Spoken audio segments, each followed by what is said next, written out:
Hi, I'm Suniti Malhotra.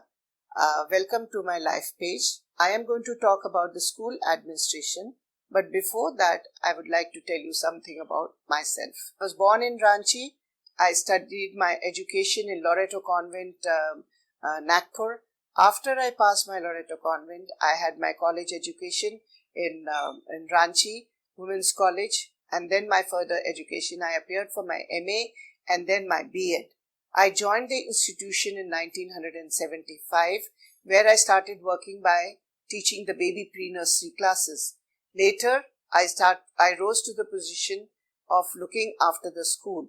Then I went to Kathmandu. In 1986, I joined a CBSE school, modern Indian school.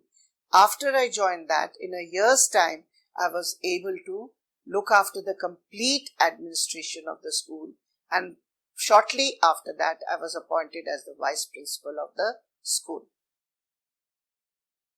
Being on the post of a vice principal meant that I had to look after the complete school, be it selection of the students, be it appointment of the teachers, the CBSE, the examination, admission tests, etc. were all under my control.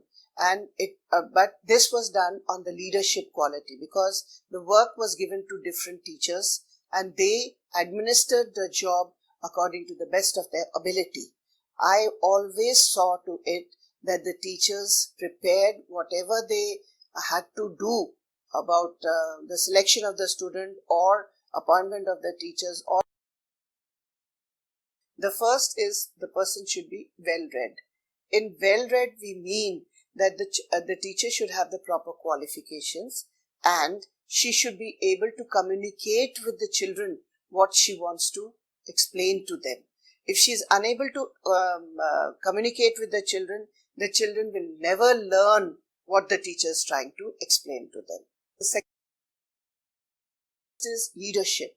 The vice principal or the principal should be a proper leader who can guide the other teachers as well as the students. He should be able to understand what is the psychology of the children instead of just scolding them all the time. Besides that, the teacher should know that I have to assume the leadership of this particular class, or what the children will follow me if I am not a proper leader, because the children always look upon the teacher. The first is respect. Respect is not only of the vice principal and the teacher, the respect should be reciprocal. The teacher should know that they have to respect all the senior teachers as well as the principal and vice principal. There should be no shouting in the corridors, no abuses that should be used, no unmanly behavior should be there in the school compound.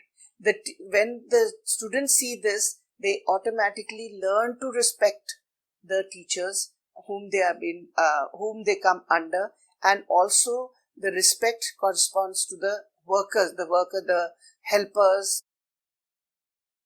First is work balance. In work balance, we must know what are the things that have to be done on that particular day. Day-wise, the balance of the work should be done.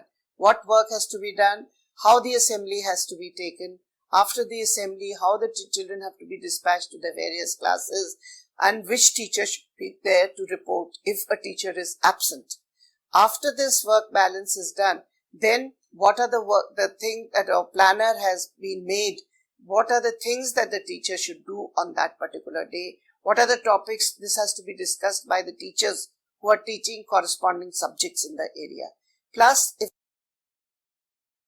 thing when we come to school is we have the assembly. The assembly bell is rung. The children come down from their classes into the assembly hall or assembly ground, and we have the assembly. The prefects make it a point to go around to see who are the children who are bunking, either sitting in the class or in the sick room or in the toilets.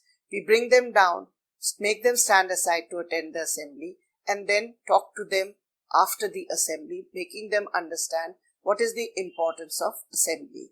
The children next go to their classes. We see to it that the teachers reach the classes on time with their attendance register and take the main attendance in the first period, in the first other thing. And then the subject classes start. If the particular teacher is not a subject teacher in that class, she will just take the attendance and leave the class. The other teacher will then enter the class and take a particular subject. We see to it that the teachers are all standing while teaching, because sitting down, they are not able to communicate with the children who are sitting in the end. Next, in the breaks, which is very important, there are two breaks, two major breaks. One is a break for 15 minutes in which the children go down and have a slight snack or bring tiffins and have it in the class. And then the children, though they come in their class lines, they eventually, when they reach the ground, they see to it that they run for their buses. But we see to it that no accidents or mishaps happen. After that is completed, we come back to our rooms, we talk to the teachers. The teachers who are supposed to go will leave the school premises. The others, if we have meetings, we conduct meetings.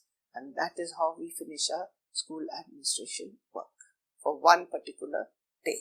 I hope I have given you a balanced overview about the school administration. Thank you.